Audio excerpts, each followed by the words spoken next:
to a little secret. Right? It's called How to Make Men Happy. Right? It involves 3 things. This, and that other thing we can't talk about because it's a family channel. Right? Shh. Anyway, I'm gonna do something with this.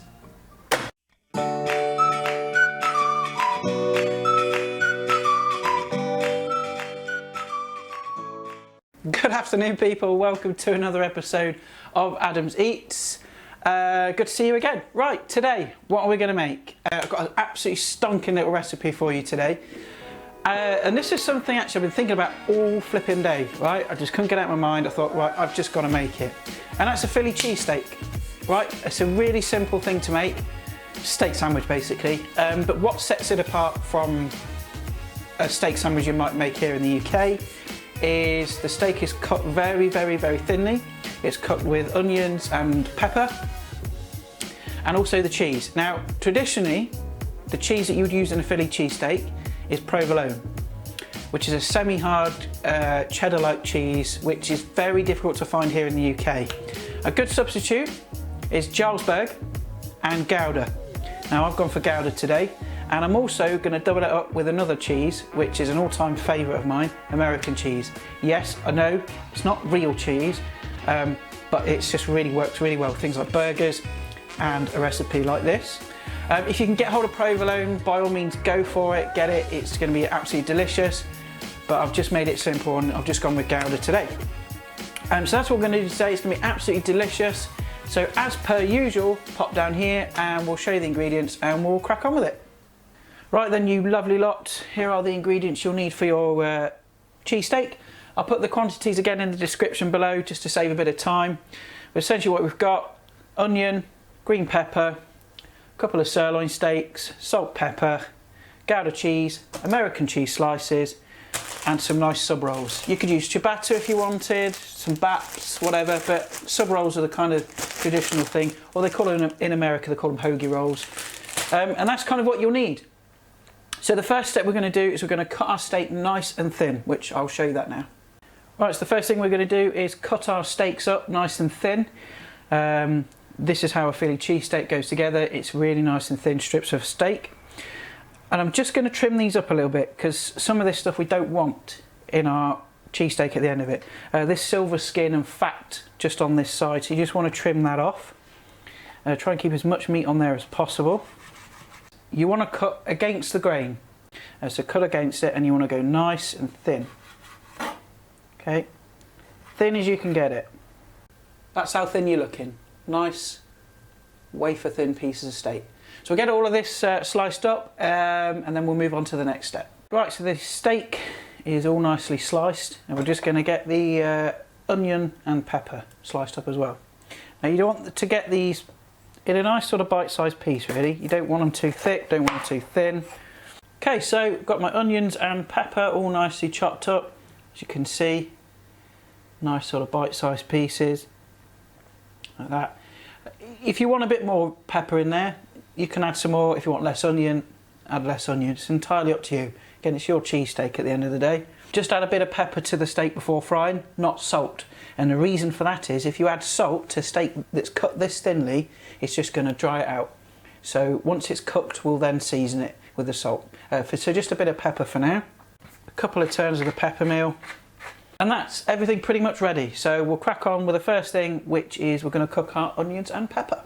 Okay, right, so I've got a pan on the heat, medium heat, nothing too aggressive. And we're going to add, I don't know, probably a tablespoon vegetable oil. You can use olive oil if you want, butter even, it's up to you. Add your pepper and your onions. Now what you want to do is you want to cook these down 5-10 minutes, something like that. You want them nice and soft and nice and charred around the edges, not burnt but just nice and browned all over. Okay, so you just want to cook those down until you get to that stage. As you can see, look, they're just starting to turn a nice sort of colour, starting to soften down. How are you doing up there? Yeah, new angle that I found, which involves putting my camera on the tripod on top of the cooker whilst the heat is on. Yeah, pretty dangerous really. I just hope my tripod feet don't melt. So they are just starting to turn now. They are almost ready. I think another couple of minutes and they'll be done. Right, so I think these are pretty much done. As you can see, they've just got a nice char to the edges. They've gone nice and soft. So we'll get these on a plate and put to one side.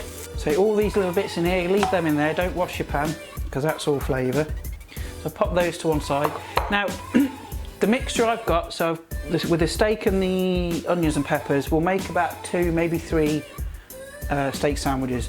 I'm just going to make up the one, okay? So I'm just going to get about maybe nearly half of the steak that we seasoned with pepper.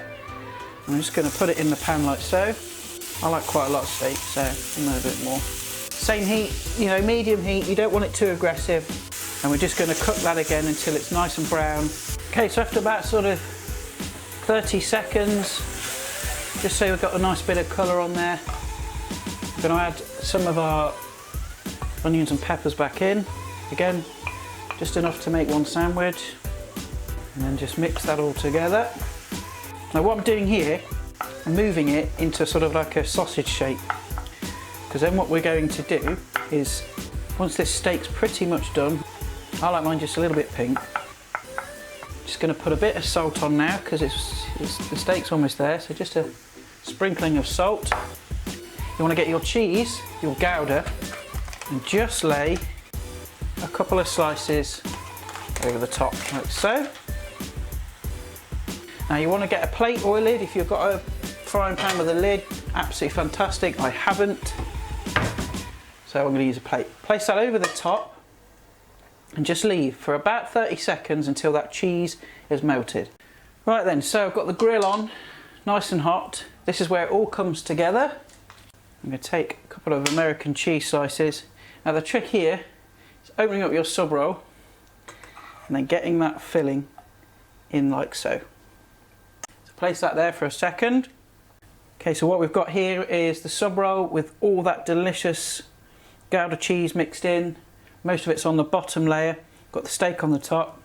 Take your American cheese slices, just rip them in half, pop into a dish, and just pop that under the grill for about less than a minute, I'd say. It won't take long at all, just until that cheese is just melted nicely and gone all gooey and fantastic.